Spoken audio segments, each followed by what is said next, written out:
Halo warga Kaltim, balik lagi bersama saya Rio Adam di YouTube Kaltim Live di podcast Deep Talk. Kali ini kita diundang di sebuah kantor yang luar biasa di perusahaan daerah Kota Balikpapan dan akan berdiskusi dan mewawancarai seorang narasumber yang luar biasa juga nih. Seorang direktur utama Perumda Tirta Manuntung Balikpapan, Bapak Yudi Saharudin. Pak, terima kasih banyak atas waktunya mengundang kami di kantornya, Pak. Terima Luar biasa kantornya keren di wilayah Balikpapan dan saya jujur, Pak, begitu dapat tawaran mau nggak wawancara Pak Yudi, wah saya senang sekali langsung saya iyakan gitu. Apalagi kami ini kan sebagai media baru mendapat apresiasi dari Perusda seperti PTMB itu menjadi sebuah kebanggaan juga buat kami, Pak. Apalagi mungkin nih dari podcast kita kali ini banyak informasi Pak yang bisa kita sampaikan, informasi dan edukasi terutama untuk masyarakat Kota Balikpapan. Pak, apa kabarnya Pak? Alhamdulillah baik. Baik Pak ya. Heeh. Eh Gimana Pak? Eh saya tapi ingin membahas soal masa depan air di Kota Balikpapan Pak. Tapi sebelum jauh ke sana, saya ingin berkenalan dulu sama Pak Yudi gitu. Masa kecilnya Bapak dulu seperti apa Pak? Flashback lagi nih berarti Iya, ya. bener. Flashback. Kecil di mana, lahir di mana, kecil di mana gitu. Lahir di Makassar Oke. ya. Lalu kemudian masa kecil menghabiskan waktu di Sulbar karena bapak pensiun dari Angkatan Darat Oke. pindah ke Sulbar. Lalu kemudian kembali lagi ke Makassar untuk kuliah, terus kemudian ke Kalimantan, Mhm. sempat kuliah di Malang karena sedikit ada agak bandel, akhirnya lari ke Kalimantan, baru tahun 2000 lagi baru kembali lagi ke Makassar untuk kemudian melanjutkan sekolah sampai bekerja di Makassar, pindah ke Jakarta, Surabaya, akhirnya di Balikpapan. Oke. Tapi kali berarti ini bukan maksudnya walaupun lahir di Sulawesi, Bapak sempat juga tinggal di Kalimantan gitu ya? Hampir kebanyakan ya, hampir keluarga besar itu tuh rata-rata di Kalimantan. Terutama di Kalimantan Timur, Pak? Kalimantan Timur, Mhm. di Tarakan, Oke. terus di Balikpapan, Mhm. terus di Sangatta, ada Mhm. banyak banyak banyak tersebar. Mungkin karena kami keluarga besar ya, jadi tersebar kemana-mana. Pak, Heeh. orang tua kan tentara ya Ya berarti. betul. Gimana Pak didikannya dulu? Keras nggak Pak? Eee, Apalagi mungkin mungkin itu kali yang bikin saya waktu kecil agak bandel ya. Ya, sampai harus keluar masuk sekolah SMA, keluar lagi, terus kemudian kuliah, putus lagi. Heeh, Dan kesadaran sendiri akhirnya ya sudah, harus kembali kuliah nih. heeh. Karena ternyata hidup di Kalimantan pada saat itu tuh cukup besar, Mhm. cukup cukup ini ya, cukup sulit ya, Ya. keras. Mhm. Tantangannya tuh keras. Akhirnya saya berpikir, ah nggak bisa nih kalau begini, ini harus kembali nih untuk kuliah lagi. Jadi tahun 2000 saya putuskan tinggalkan Kalimantan Timur untuk kembali lagi ke Makassar, Makassar. kuliah lagi sambil kerja, dan alhamdulillah mulai dari tol ininya titik baliknya itu tuh di tahun 2000 itu Heeh. kembali kuliah lagi, lalu kemudian setelah itu bisa kuliah sampai S2 ya? S3 S3 selesai. sampai sekarang, bener. Ya. Berarti turning point-nya di tahun 2000 itu lalu memutuskan kuliah momen apa, Pak? Momen yang bikin Bapak kayak harus berubah nih pada saat itu, Kerasnya kehidupan sih sebenarnya. kerasnya kehidupan ya, Pak, ya? Iya. Ya apalagi memang tahun 2000 itu kalau di Kalimantan Timur, pasca reformasi itu kan kita, lagi masa transisi tuh antara kalau seingat saya ya, perekonomian tuh antara dari kayu menuju mulai transisi ke batu bara pada saat Ya, itu ya, kan betul dan sekali. memang banyak juga pendatang yang kemudian, kehidupannya bisa dibilang lumayan brongs lah pada saat itu. Istilahnya mau di Samarinda ataupun di Balikpapan ya, seingat saya walaupun saya juga masih umur 6 tahun, Pak. Tapi ada memori itulah, Pak. Pak, lalu kuliah di mana Saya kuliah di awal S1-nya? S1 tuh sempat di Malang ya. Mhm. Malang tadi terus lalu kemudian tidak selesai atau Mhm, putus, terus ke Kalimantan, mhm, sempat lama di Kalimantan, lalu tahun 2000 kembali ke Makassar, lanjut kuliah lagi ekonomi di STM Makassar, sampai selesai. Setelah selesai itu baru masuk kerja, bekerja sudah cukup lama, baru kembali lagi kuliah S2 di UMI. Umi. Tahun 2016 itu kemudian pindah ke Surabaya untuk ambil S3 di Surabaya. Mhm, Jadi saya pada posisi saat itu GM di Trans ya. Saya mhm. mengambil keputusan untuk pindah ke ini, pindah ke Surabaya untuk ngambil S3 di Surabaya. Ambil S3 di Surabaya tidak sempat selesai S3-nya, lalu kemudian pindah ke Kalimantan tahun 2019. Tahun 2019 itu tahun 2020 pas COVID-21 saya masuk lanjut kembali S3-nya di Tiga Unmul. Unmul. Ya. Yang kemarin habis wisuda bareng sama Pak Gubernur ya Pak ya? Ya, betul sekali. Bener. Pak, tadi perjalanannya menurut saya sih apa namanya luar biasa ya gitu ya, walaupun ada fase di mana eh, apa ya? Kalau saya bilangnya gini Pak, laki-laki itu kalau nggak dihabisin nakalnya di masa muda nanti tuanya nakal lagi tuh Pak. Tapi biasanya kalau udah di masa remaja udah habis tuh tuanya insya Allah baik-baik gitu. Nah, tapi Pak sebelum jadi profesional seperti sekarang, cita-cita Pak Yudi itu seperti apa sih Pak? Saya dulu tuh di masa muda kita lewati itu tuh mungkin karena ini ya, eee, pergaulannya cukup luas ya, jadi selalu pengen menjadi seseorang yang, ini, Eee, tampil sebagai apa gitu ya dulu ya. Mhm. Jadi, saya memang basic-nya teater saat itu ya. Jadi Oh, iya, menarik. di teater jadi Menarik. sempat jadi bahkan bergaul tuh sama orang-orang, ini, orang-orang seni Aktor gitu. gitu ya Pak Jadi ya. nggak pernah kepikiran mau bekerja secara profesional pada saat Mhm. itu. Jadi, akhirnya Eee, pas, wah ini nggak bisa nih karena kan kalau orang-orang yang bergerak di seniman itu tuh kan biasanya lebih idealis. Betul. Ya, realistis aja berpikir, ini mau sampai kapan? Iya, Akhirnya di tahun 2000 kalau nggak kuliah ini bakal nggak selesai hidup ini ke depannya mau seperti apa. bener. Titik baliknya di tahun 2000 itu saya kuliah, itu pada saat itu tuh kerja, Iya, sambil kuliah orang tua tuh nggak tahu kalau saya tuh kuliah. oke. Pada saat itu ya. Berarti Jadi uang saya sendiri itu Pak? iya, Oke. orang tua saya tuh baru tahu kalau saya kuliah itu di semester 7. Jadi bener Wah, iya, dekat-dekat jadi mau benar-benar, ini, benar-benar, kerja untuk kuliah gitu.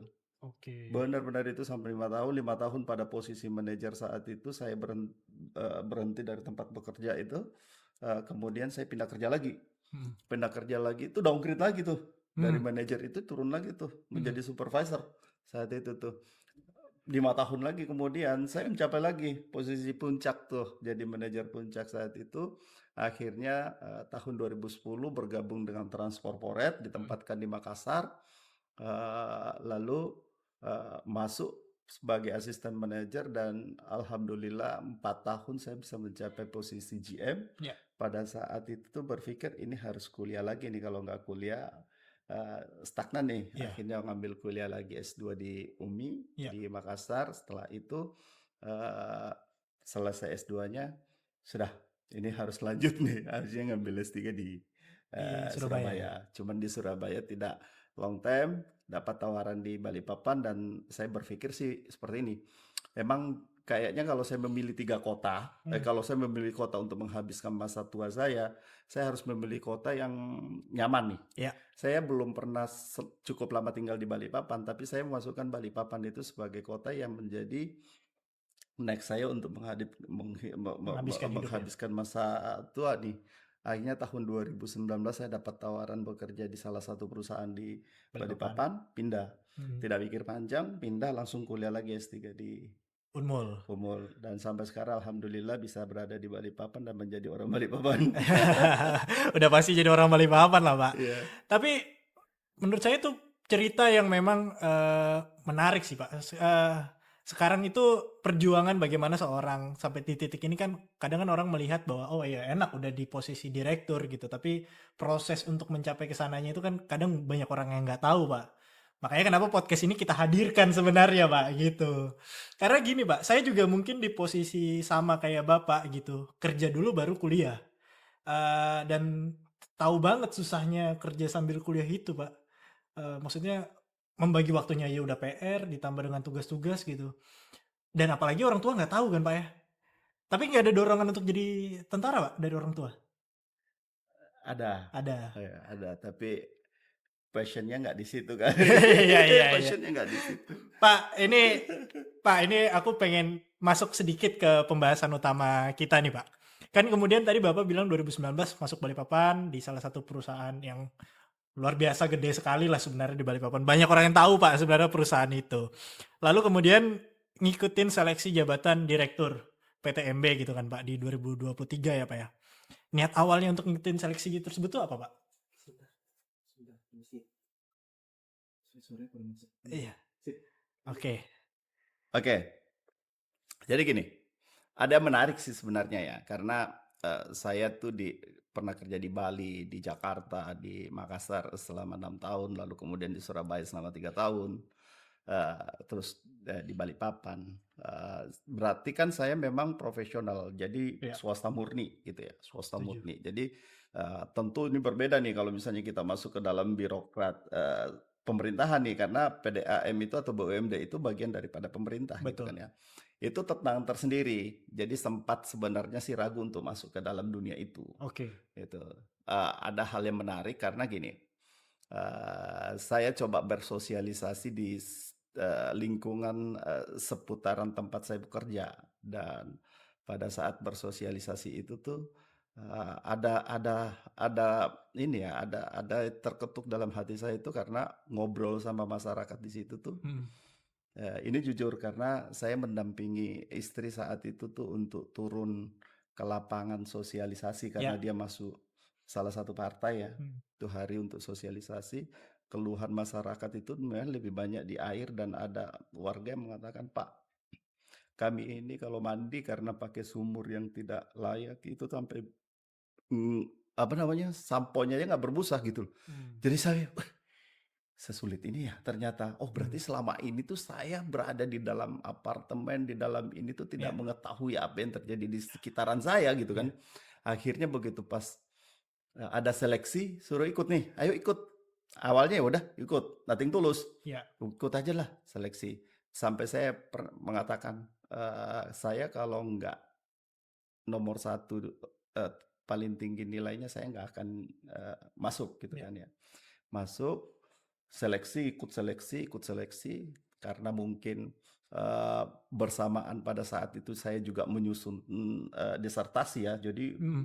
penulisannya tuh ini, karena kita diminta dites pada saat itu, ditesnya tuh tertulis tanpa ada suruh menulis satu karya ilmiah tanpa ada internet, tanpa ada apa, selama 2 jam waktunya. Jadi saya Oke. menulis, mungkin karena lancar nulis kali, akhirnya apa yang saya dapatkan dari pengalaman tadi ngobrol dengan masyarakat, saya tuangkan, terus kita coba mencari solusinya dengan Hmm. pandangan saya dari swasta, Iya. mencoba memberikan masukan-masukan situ dalam tulisan itu.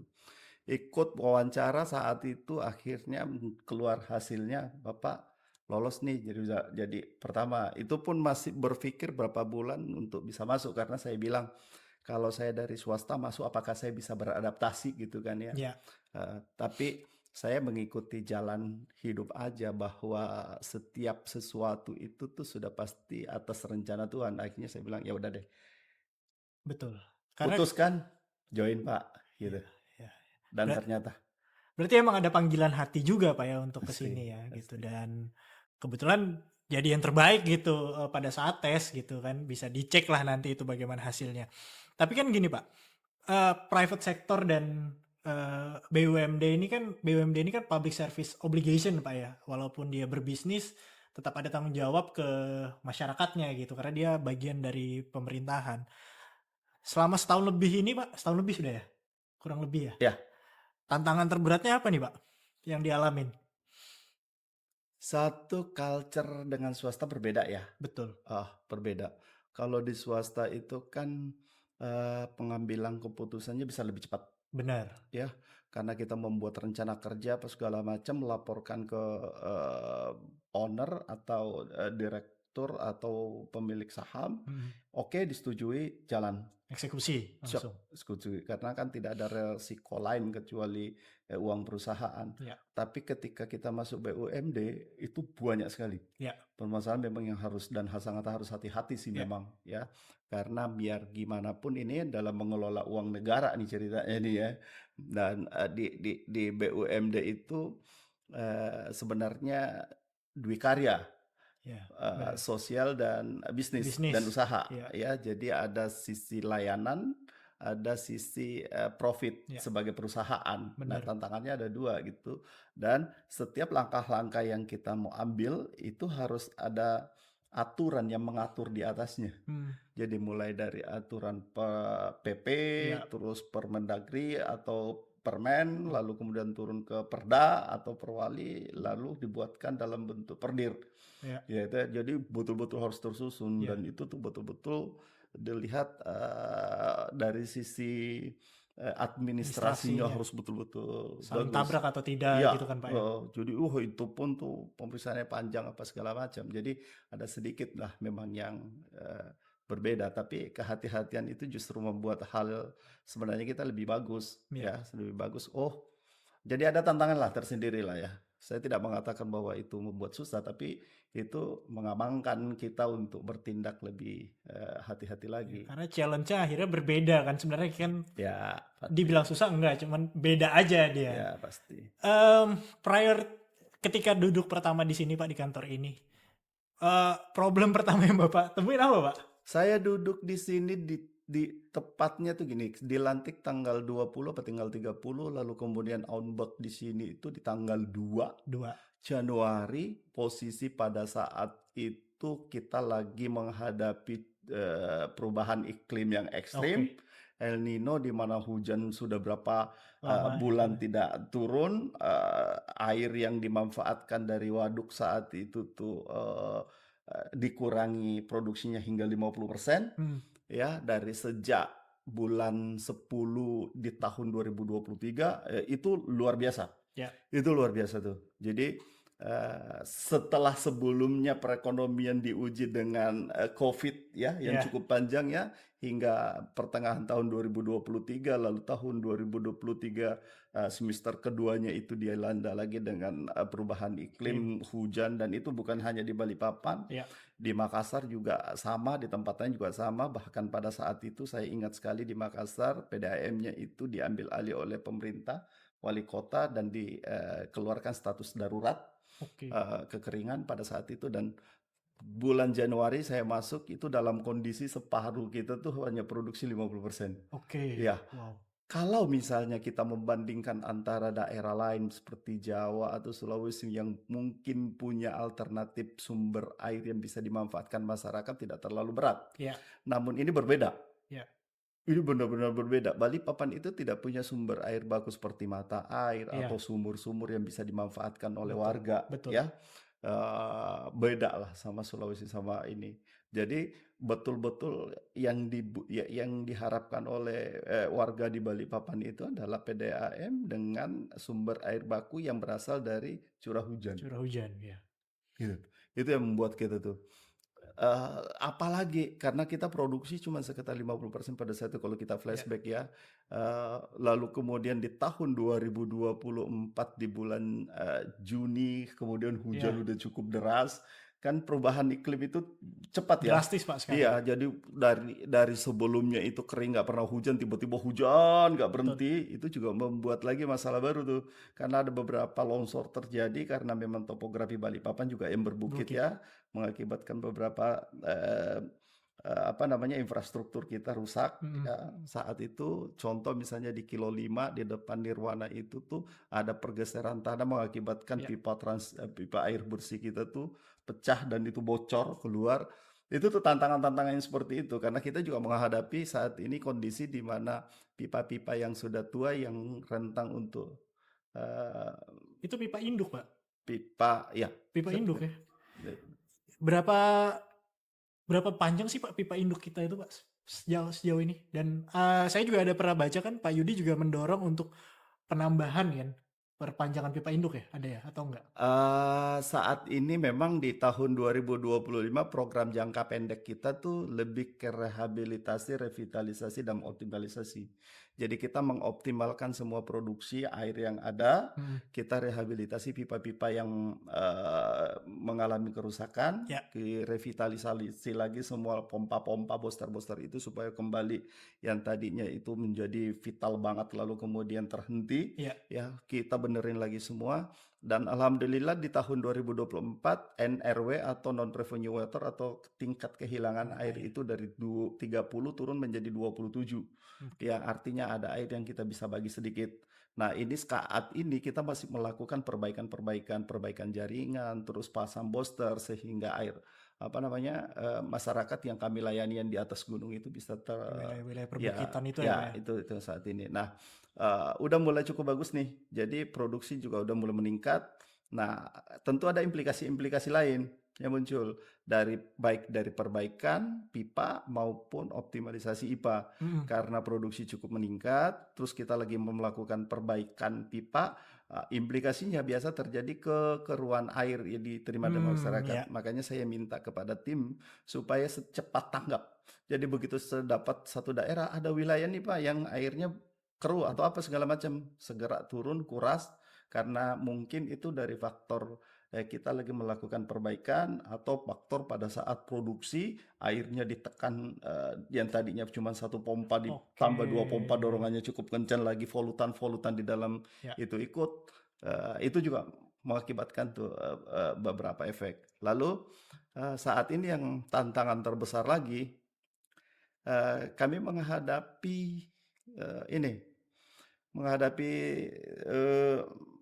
tantangan masyarakat yang kasihan, yang masih banyak sekali yang memang membutuhkan sambungan baru ya, karena sudah berpuluh-puluhan tahun nggak dapat. Nah itu yang sekarang lagi kami pikirkan gimana caranya. Nah insya Allah tahun ini kami coba optimalisasi lagi ada 2 IPA di Kilo 12 sama Kampung Baru. Kampung Baru itu insya Allah nanti ada, karena dia menggunakan sumur dan saat ini hanya produksinya sekitar 20 dari 50 harusnya.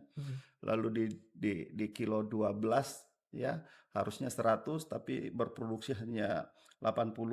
Nah semuanya itu lagi kita beresin tahun ini, mudah-mudahan itu bisa selesai tahun ini dan kita bisa tambah sedikit layanan khususnya di barat dan timur. Dan utara ya, utara dan barat, karena di timur sudah cukup bagus nih.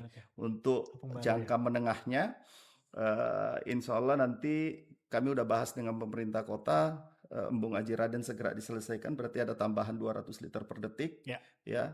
Cuma memang bantuan dari pusat ini agak berat karena efisiensi anggaran yang membuat tidak bisa terlalu banyak, sehingga ini menjadi beban tersendiri buat kita bagaimana caranya untuk bisa mendapatkan sumber pendanaan lain gitu.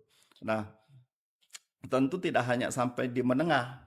Ketika Embung Aji Raden selesai tahun ini barat dan utara kita benerin, kita kan harus berpikir lalu Balikpapan ke depannya mau seperti apa Pak 2029 hingga ke depannya, karena kan kita tidak punya sumber air baku yang handal nih. Betul ya kan. Ini yang lagi kita bahas mulai dari sekarang juga untuk bekerja sama dengan PU Kementerian guna memanfaatkan waduk Sepaku Semoy, bendungan Sepaku Semoy. Alhamdulillah kemarin kami udah dapat SIPA 1000 liter per detik, tapi kan pembiayaan untuk infrastrukturnya lagi dibahas. Pembangunan jaringannya Pak ya? Jadi menggunakan sistem KPBU, cuman saat ini kita lagi evaluasi tahap kedua. Apakah itu menguntungkan? Kalau misalnya boleh tapi tidak menguntungkan perusahaan kan jadi bermasalah juga buat kitanya. Ya, jadi ini yang sekarang kami kami lakukan terus untuk bagaimana caranya meningkatkan kualitas dan kuantitas layanan ke masyarakat. Tuh, jadi memang apa ya? Menurut saya juga Prusda itu terutama PDAM gitu itu punya tantangan yang nggak mudah gitu Pak. Apalagi mungkin ya bagi saya yang wartawan gitu ya, tahu gimana cara kerja PDAM gitu kan. Tapi kan masyarakat masyarakat awam kan kadang nggak mau tahu itu Pak, problemnya kan di situ ya. Mungkin ya dari sisi narasi Pak. Nah, tapi kan ya aku mau sedikit ngulik juga nih Pak. Di sisi lain pelayanan dan perusahaan itu kan apalagi ini public service obligation dan keuntungan secara bisnis harus jalan bersamaan Pak. Menurut Bapak eh, apalagi tahun ini kan PTMB juga masuk dalam 10 besar perusahaan daerah kategori sehat gitu kan Pak ya. Menurut Bapak apa sih Pak rahasia yang perlu dilakukan oleh BUMD lainnya untuk mungkin nggak cuma hanya di Balikpapan gitu, tapi wilayah Kaltim untuk bisa mempertahankan performa itu Pak? Oke, alhamdulillah ya, eee, dari hasil pemeriksaan BPKP kemarin udah dirilis hasilnya. Jadi di tahun 2023 dibandingkan 2024 itu, naik Ya, nilainya, ada benar. kenaikan nilai, lalu kemudian, profit masih, Mhm, saya buka aja, jadi kita profit di tahun 2024 itu sekitar 27M, mhm, itu profit ya. Jadi kalau saya bandingkan antara, PDAM lain seperti misalnya contoh Bandung Kabupaten lah, ya, itu hampir sama, dia dia 118.000, kita 117.000 oke. ya. Keuntungan perusahaannya mereka itu hanya sekitar 15-an, M M, kalau kita itu bisa sampai 27M per gitu ya. tahun ya Pak? Ya, jumlah penduduknya mereka sekitar 3 juta, mereka tidak terlalu banyak mengalami keluhan karena sumber air bakunya mereka banyak. Jadi Ya, mata mata air tuh banyak dan, apa namanya, BUMDes juga mereka mengelola air dan PDAM-nya menjadi, pembinanya gitu ya, kan ya. Jadi itu yang masalah. Nah, kita alhamdulillah bisa masuk lagi kategori sehat dan, profit. Memang, untuk mempertahankan hal tersebut tentu konsistensi yang, harus kita tingkatkan. Nah, yang menjadi masalah berat di kita adalah pelayanan yang belum bisa mencapai hingga 100%. ya, Tapi kalau kita mengacu sama, peraturan yang lama ya, di mana 1 SR itu dihitung 5 orang, harusnya kita tuh mencapai 80%. oke, Cuma adanya perubahan lagi bahwa 1 kakak itu hanya 3 individu atau 3 person oke, atau 3 jiwa, akhirnya, nilai kita menjadi 47% layanan. ya, Tapi kalau di tempat lain sih itu baru ada yang sekitar 25%. ya, Kalau kita ya, udah sampai, kita teknis mungkin udah sampai 70 sampai 80%, itu ya, teknis ya. Tapi untuk penilaian ini tuh mungkin hanya sekitar 45-47%, ya, seperti itu. Nah, alhamdulillah kita jaga terus nih. Nah, bagusnya saat ini untuk BUMD ya, ada Permendagri tahun 2023 yang, tahun ini dijalankan, itu sudah ditentukan BOPO itu atau biaya operasional dengan pendapatan operasional itu hanya 85%. 85%. Heeh, berarti kan keuntungan 15% dan Ya, itu harus mengikuti itu. ya, Jadi bagus tuh. Nah, kemudian biaya kepegawaiannya itu 30%. Jadi sudah ada acuannya. oke, Ya, ya, jadi perusahaan itu tuh dituntut untuk harus, untung minimal sekali ya 15% 15%. dari pendapatannya. Nah, ini yang kita lakukan sekarang. Gimana caranya supaya kita melakukan, efisiensi ya dari sisi biaya-biaya yang tidak terlalu penting nggak usah di ini, terus kita bagaimana caranya biaya-biaya itu kita dorong untuk bisa meningkatkan pelayanan masyarakat. Oke, Karena katakanlah misalnya, perusahaannya untung tapi layanannya kurang bagus, itu ya, juga kan jadi masalah karena benar. kan kita dwi karya Dwi ya, Karya tadi.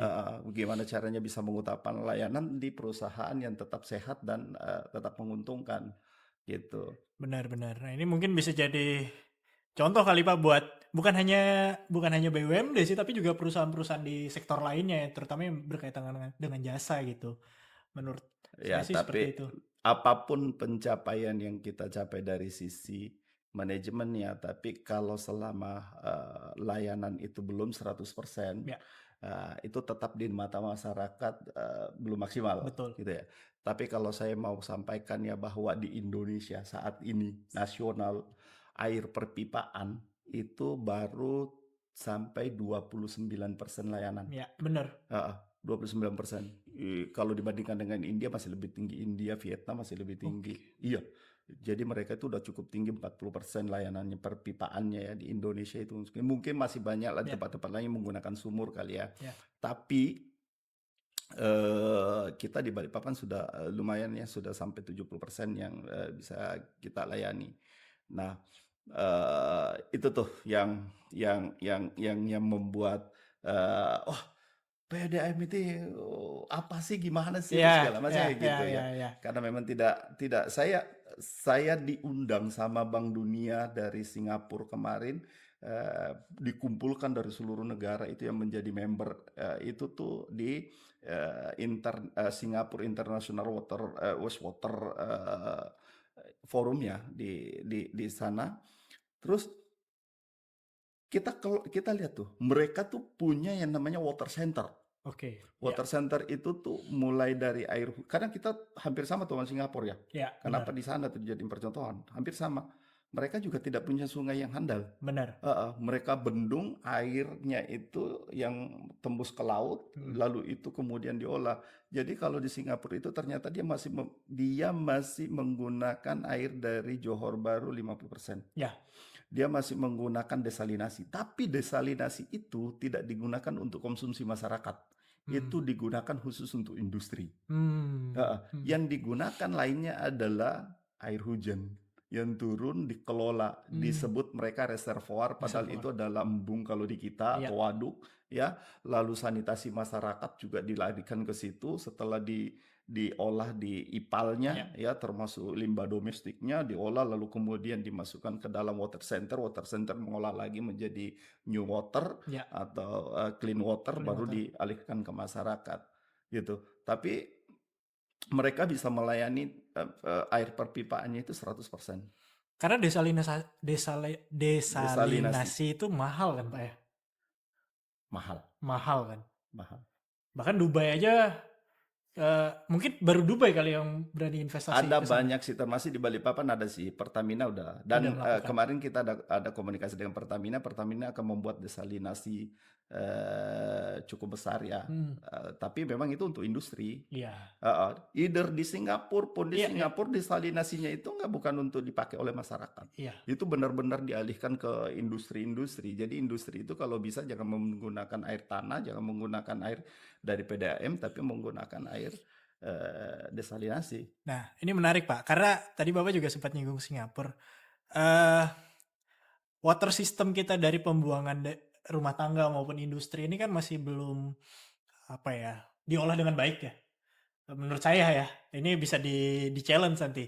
Em, untuk ngebangun itu kan pertama butuh kebiasaan, Pak.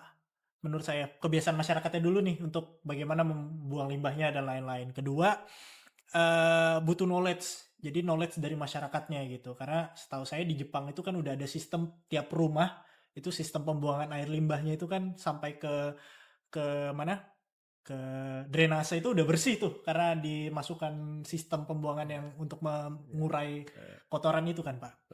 Mungkin nggak, Pak, kalau sekarang nih kita mulai, terutama bagi misalnya perumahan-perumahan yang levelnya elit lah di Balikpapan untuk memulai sistem itu, Pak. Karena saya kalaupun nanti rencana bangun rumah, saya ingin membuat sistem seperti itu Yes. sih, Pak. Iya. Saya setuju. PDAM bisa nggak mendorong itu jadi sebuah habit, Pak? Gini, satu-satunya PDAM di Kalimantan ini Iya. yang mengelola limbah domestik masyarakat hanya PDAM Balikpapan. Oke. Ya, saya ke Bogor. Hmm, Bogor itu limbahnya atau IPAL itu hmm. masih dikelola UPTD dari PU. Iya, Belum berani menyerahkan ke PDAM. benar. Saya harus appreciate ke pemerintah kota dan sama PDAM karena mendorong PDAM-nya untuk melakukan itu. Iya. Kita mengolah limbah domestik atau limbah tinja Hmm, itu di Margasari hmm. ya. Jadi tinjanya orang itu tuh diambil, disedot, lalu kemudian Olah. diolah, lalu di Manggar juga ada. Itu kita menghasilkan air bersih baku mutunya sudah cukup bagus itu sekitar 3 liter per detik. Oke. Ya, kalau di Singapura itu dimasukkan lagi tuh, Iya. diolah lagi kemudian masuk ke dalam air ini. Nah, sebenarnya itu bisa dipakai bisa, tapi tidak langsung dimasukkan ke dalam pipa, tapi dinetralisasi lagi Netralisasi. dulu, dinaturalisasi lagi di waduk, Ya, buang ke waduk, waduknya lagi kemudian diolah. Sebenarnya sudah. Dan saat ini kita dibantu Kiat. Kiat itu kerjaan sama Indonesia Australia. oke. Bersama Bank Dunia kita dibuatkan lagi 2 titik IPAL.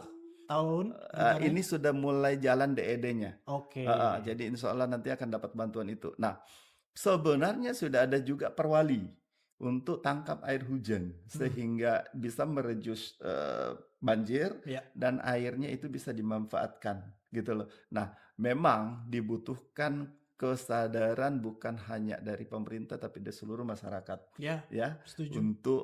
untuk kemudian kita sama-sama punya tanggung jawab sosial untuk lebih bijak memanfaatkan air, Ya, terutama memanage air termasuk air hujan. Dan itu yang sekarang ini disusun lagi pemerintah kota, bagaimana caranya ada satu water hub atau water center yang air limbahnya masyarakat itu dialihkan ke situ, lalu PDAM ada di situ tuh untuk melakukan treatment, water treatment bisa dijadikan sebagai air ini.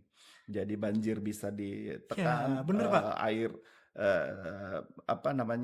sanitasinya masyarakat itu bisa Di, masukkan di dalam IPAL, lalu IPAL keluar air bersih dimasukkan lagi ke dalam waduk itu, lalu waduk itu akan terus karena itu adalah sistem manajemen water urban city. ya, ya, ya, Memang manajemen perkotaan ya seperti itu. Dan ya. Balikpapan punya potensi untuk melakukan itu sebenarnya. Mencapai itu butuh waktu berapa lama, Pak? Kita udah start ya. Jadi Oke. menurut saya sih nggak terlalu lama kalau misalnya kita semua komitmen untuk arah ke sana. Ya, terutama private sector, misalnya pengembang-pengembang Harus, perumahan gitu kan Pak harus, ya. Harus harus. duduk bareng menurut saya Iya, sih untuk harus. Kami pernah aware. duduk bersama dengan Ray, pernah duduk bersama dengan developer-developer dan kami sampaikan bahwa berapa kebutuhan neraca, kebutuhan air beberapa wargamu, berapa kebutuhan air yang kamu lakukan di situ. Terus sumber air bakunya dari mana, Ya, gitu kan? Air yang bisa disupport PDM hanya berapa, benar. gitu kan ya? Karena airnya terbatas, mungkin kami bisa support sekian persen, tapi kamu harus membuat ground tank, Ya, ya, membuat ground tank, lalu kemudian tangkap air hujan. Jadi air hujan itu masuk, ya. Mungkin treatmentnya bisa, apakah bisa dikonsumsi? Nanti kita bantu untuk disinfektan, jadi airnya ya, itu dapat digunakan lagi kembali. Mungkin tidak untuk diminum, tapi untuk bersih-bersih masih bisa. ya benar Pak. Jadi Iya, apa ya?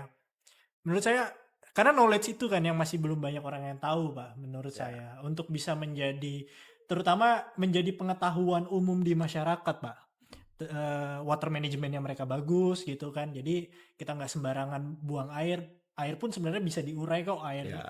Apa Saya, istilahnya black ya, water dan ya, grey water itu sebenarnya bisa ya. diurai gitu kan. Tapi alhamdulillah udah cukup bagus ya. Jadi kampus-kampus tuh untuk saat ini memang fokus ke arah sana deh. Ya, Ya, fokus ke sana karena bumi kita ini atau permasalahan kita ke depannya itu ada beberapa yang krusial, termasuk generasi kita berikutnya itu atau kita saat ini dan anak-anak kita ke depan, dia pasti akan menghadapi perubahan iklim yang ekstrim, betul. di mana tidak disangka tiba-tiba nggak hujan berapa lama, setelah itu tiba-tiba langsung hujan, itu sudah tidak bisa diprediksi lagi dan semua dunia itu sudah berpikir itu. Nah, ada yang menarik seperti misalnya kemarin ada universitas di Balikpapan di ITK itu sudah mulai tuh membahas bagaimana ketahanan air di Kota Balikpapan di tengah-tengah cuaca ekstrim. Ya, Terus kemarin ada beberapa juga pembahasan di universitas di tempat lain kemudian bahas itu. Nah, kami kemarin sempat ketemu dengan Ibu Retno Marsudi ya, karena kebetulan beliau itu menjadi staf khusus PBB bidang air memang oke. ya.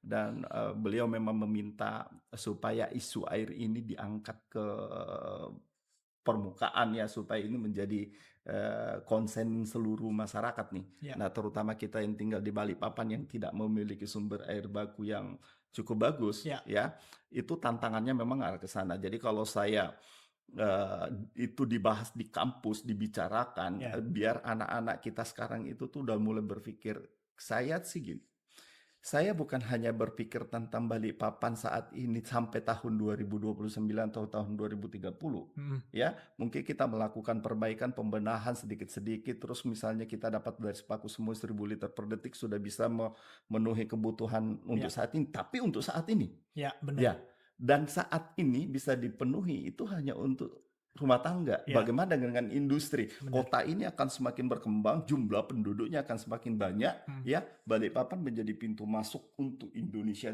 bagian timur. Ya, Kita adalah penyangga IKN, kita adalah pintu gerbang IKN, ya. Semua bandara yang ada di Kalimantan atau di sini tuh di sini bandara yang terpadat lah. Hmm. Tentu keluar masuk manusia juga cukup banyak. Industri juga akan berkembang. Mereka menggunakan air dari mana? Iya, benar. Ya, mereka menggunakan air dari mana? Sementara waduk yang kita punya hanya bisa kita eksplor airnya, kita bisa manfaatkan 1100 liter per detik.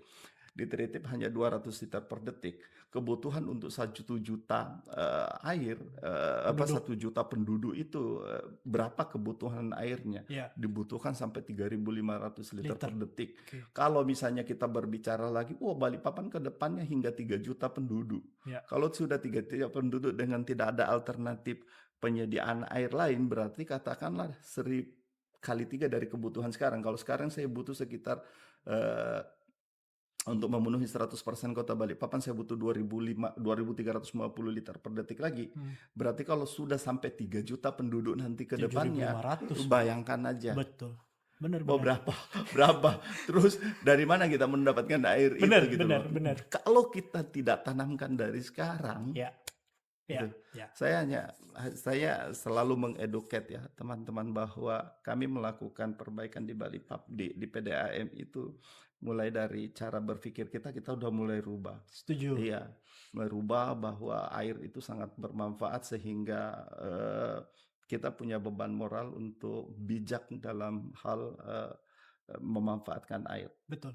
Karena menurut saya gini sih Pak, Balikpapan sebagai sebuah kota maju, apalagi ini pintu gerbang IKN dan penyangganya gitu ya, diskusi kita soal air ini harus naik kelas. Mulai dari yang sekarang mungkin oke kita diskusinya air mati dan lain-lain. Tapi harapan saya sih terutama untuk anak-anak muda, yang mahasiswa, anak-anak SMA itu, udah mikirnya gimana caranya kita bisa menyediakan air bersih untuk 50-100 tahun lagi ke depan gitu Pak. Karena potensinya ada untuk mereka bergerak ke arah sana gitu. Apalagi saya baru diskusi dengan teman-teman yang dari Enable Project gitu kan dan lain-lain yang memang concernnya di sana gitu Pak.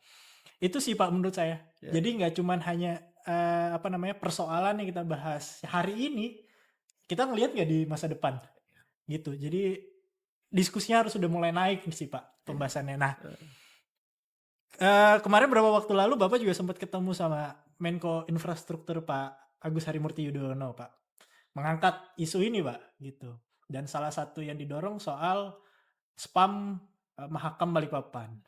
Beliau responnya gimana Pak?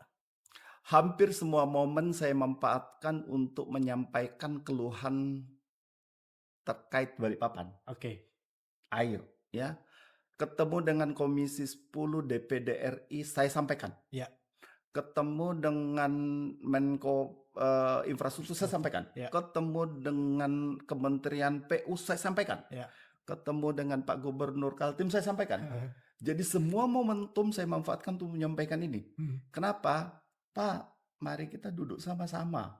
Kita pikirkan tentang Balikpapan berapa puluh tahun ke depan. Setuju. Kita berpikir gimana ketahanan air kota Balikpapan. Ya. Bagaimana cara infrastruktur pengelolaan air kota Balikpapan sebelum kota ini padat sama seperti di Jakarta. Ya. Sampai kita sudah susah untuk memanfaatkan. Ya gitu ya Pak. Ya itu yang selesai. Nah, kebetulan kemarin waktu pas kita di IWWF itu ketemu sama Pak AHY. Saya bilang, Pak, kami di Balikpapan kekuasaan air.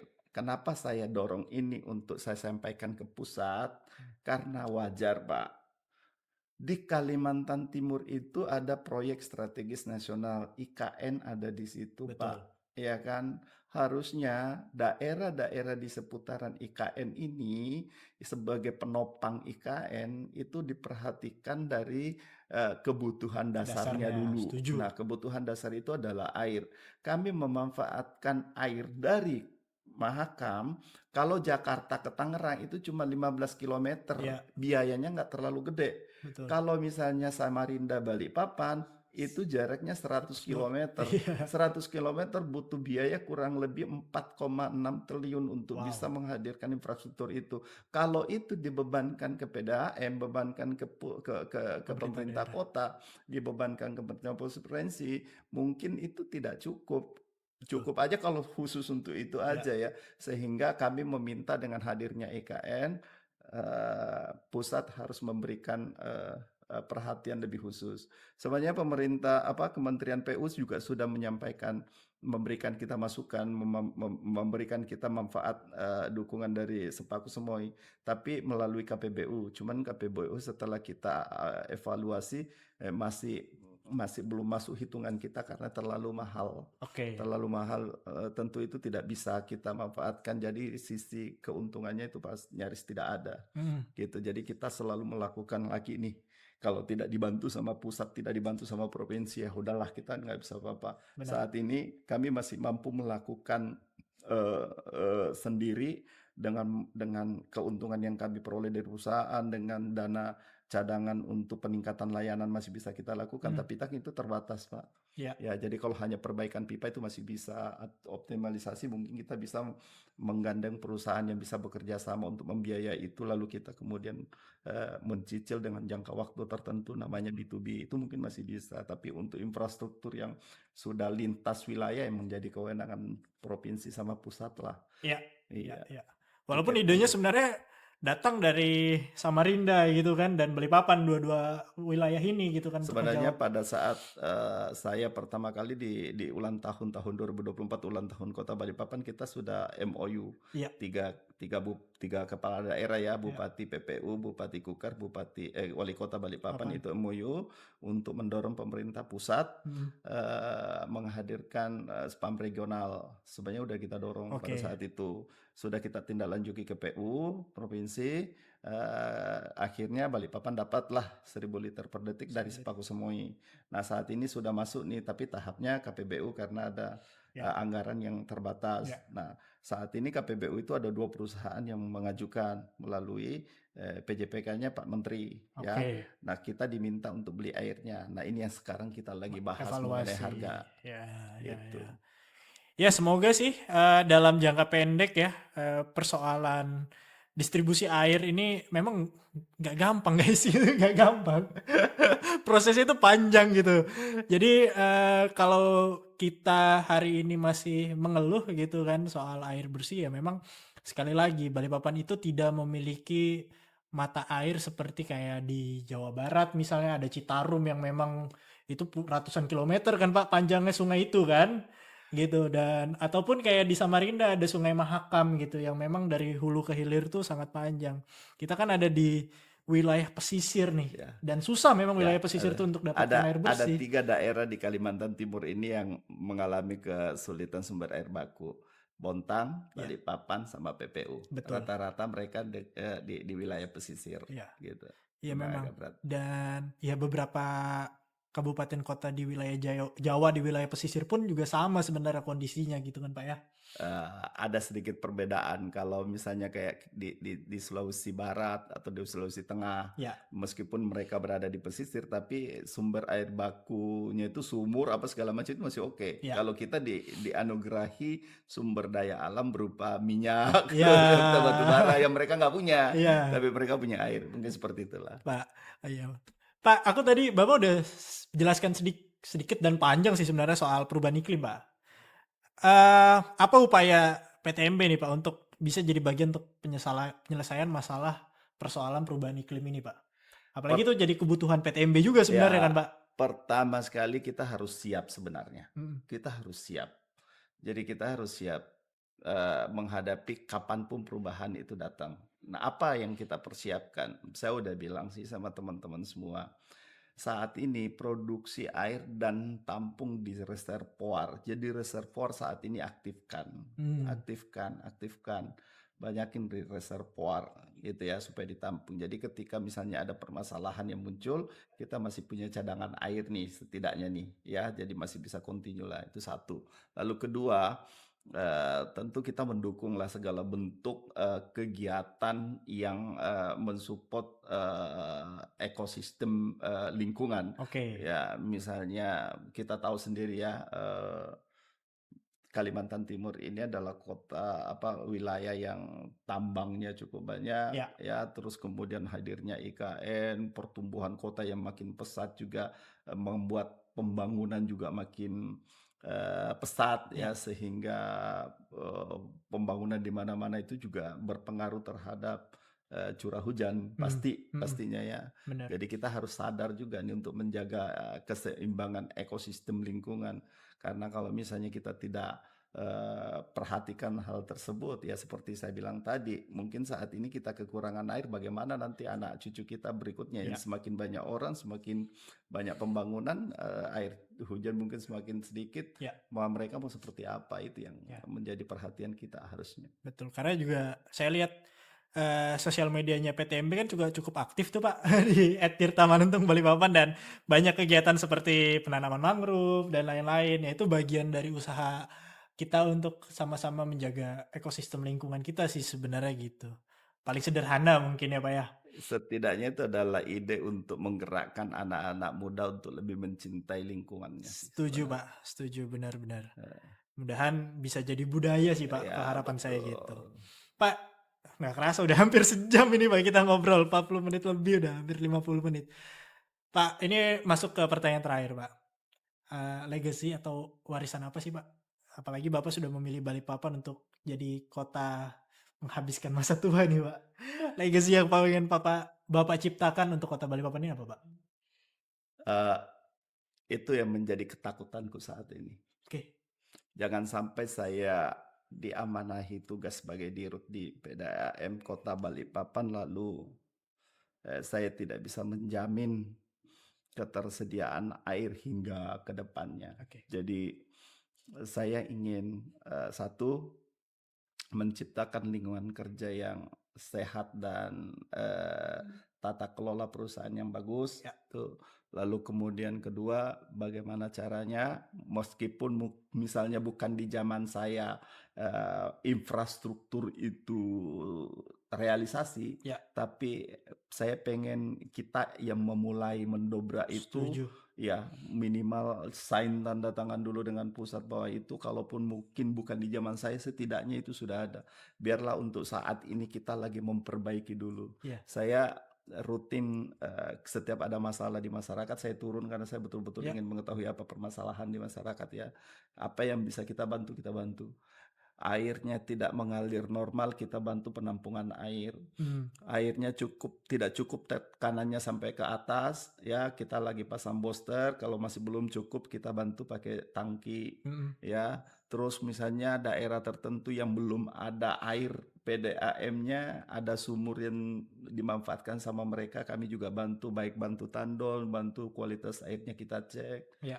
Jadi saya bilang apalagi yang bisa kita lakukan kecuali itu. Oke. Berarti memang melibatkan masyarakat sebagai partisipan pemenuhan air bersih ini juga terus dilakukan ya Pak ya. Gitu. Jadi satu poin lagi yang mungkin akan saya sampaikan ya kepada teman-teman semua ya, Ya. atau warga masyarakat, kritik apapun yang disampaikan ke PDAM itu selalu kami terima Oke. sebagai kritik membangun. Siap. Ya, apapun bentuknya itu, karena kritik itulah yang memacu kami untuk bekerja lebih kiat lagi, Betul. lebih tekun lagi untuk meningkatkan layanan di situasi yang kita sama-sama tahu saat ini. Saya secara khusus mau menjawab kemarin ada pertanyaan tentang transparansi. Ya. Ya. Jadi di zaman kita ini tahun 2024 terakhir itu kami sudah menyusun Rembis, dan kami coba merubah visi misi di mana visi kita itu menjadikan perusahaan ini sebagai perusahaan profesional, transparan, dan modern. Ya, profesional, saya berharap bahwa semua orang-orang yang bekerja di dalamnya itu betul-betul dilandaskan keprofesionalan. Ya, lalu kemudian transparansi. Ya, mulai apapun kita nanti akan publish, ini lagi kita buat sistemnya, ya, dikonekkan, terintegrasi semua datanya, dikonekkan di website kita, Ya. termasuk keuntungan perusahaan, pengelolaan perusahaan, terus pekerjaan-pekerjaan yang akan kita lelang nanti juga akan kita publish ya, supaya itu transparan. Betul. Lalu kemudian kita load dengan perusahaan ini dengan modern, Ya. dengan mengikuti teknologi yang ada sehingga memudahkan masyarakat untuk mengakses informasi baik itu gangguan maupun apa. Nah, sedikit karena kemarin ada yang mempertanyakan mengenai penyertaan modal. Lagi rame itu Pak memang. Jadi Nggak apa-apa Pak. saya sampaikan. Silakan Pak. Insya Allah PTMB ini kita jalankan dengan asas kemandirian. Saya bilang ke pemerintah kota, Pak, kalau untuk perbaikan hingga 20 miliar atau 25 miliar, perbaikan kecil-kecilan itu mungkin masih bisa lah dengan keuntungan yang kami dapatkan. Kalau misalnya ada penyertaan modal, nggak usah dulu penyertaan modal. Kalau misalnya kita dibantu untuk perpipaan di luar, silahkan nanti setelah itu baru dihibahkan ke kita atau diserahkan operasionalnya ke kita, boleh Pak. Oke. Gitu. Ingat konsen kita saat ini adalah fokus untuk perbaikan pipa, dan kalau misalnya pemerintah nanti kita usulkan supaya membantu pembukaan jaringan baru pipa-pipa induknya dibenerin, nanti akhirnya kita usahakan supaya optimalkan, lalu kemudian kita pasang ke masyarakat. Ya. Jadi tahun 2023, tahun 2024 tidak ada penyertaan modal, dan kami komitmen mudah-mudahan perusahaan ini kita buat untuk menjadi perusahaan yang mandiri. Betul. Tidak bergantung pada APBD, tapi justru sebaliknya bisa memberikan sumbangsi PAD kepada Kota pemerintah. Balikpapan, betul. Gitu. Nah itu yang kemarin nanya-nanya soal penyertaan modal langsung dijawab tuh. Tapi memang kalau saya lihat di APBD 2023 memang udah nggak ada sih Pak. Semenjak terutama di zamannya Bapak lah, di tahunnya Bapak. Pak, saya terima kasih banyak sudah diundang di kantornya Bapak langsung, terus diskusi soal air bersih, dan jujur Pak ini jadi concern saya juga gitu sebagai masyarakat Kota Balikpapan gitu terhadap air bersih ini. Tapi itu lagi Pak, saya nggak pengen persoalan air bersih ini diskusinya masih di taraf itu Pak. Bisa maju lah sedikit, palingnya naik satu anak tangga lah dikit gitu. Apalagi saya percaya dengan Bapak, dengan yang Pak Yudi kerjakan. Apalagi saya pernah lihat beberapa kota, menurut saya PTMB itu lumayan baik sih Pak secara performa dan pelayanan kepada masyarakatnya. Memang tidak ada yang sempurna di dunia ini guys gitu. Apalagi public service obligation tuh susah Pak menurut saya. Ada banyak persoalan PDAM itu yang masih tarifnya masih di bawah dan lain-lain. Itu kan juga PR juga Pak ya buat mereka untuk tumbuh gitu kan. Nah sementara PTMB itu bisa memberikan profit dan PAD kepada pemerintah kota ini gitu. Pak, thank you atas waktunya. Semoga kita bisa diskusi ke depan. Siap. Di waktu berikutnya kita bahas-bahas hal-hal yang lain, Pak. Mungkin soal lari kayaknya, Pak ya. Menarik, Pak. Boleh dong. Soal lari, soal yang lain-lain, Pak. Jadi jangan terlalu serius, Pak. Iya, gitu. jangan air terus, kasihan sayanya. Bener. Soal lari. Jadi siapa tahu kita ada waktu untuk bisa lari bareng juga, Siap. Pak. Gitu. Oke teman-teman, itu wawancara kami dengan Pak Yudi Saharudin selaku Direktur Utama PTMB. Sampai jumpa di episode selanjutnya, dan juga jangan lupa follow Instagramnya Tirta Manuntung Balikpapan. Untuk mau ada keluhan dan lain-lain bisa langsung di Instagram Pak ya sekarang. Langsung direspon tuh sama adminnya. Jangan lupa like, komen, dan subscribe. Siapa tahu ada narasumber yang kayaknya ini bagus nih untuk jadi pembahasan. Bisa nih ditulis di kolom komentar. Sampai jumpa di episode berikut ya. Bye-bye.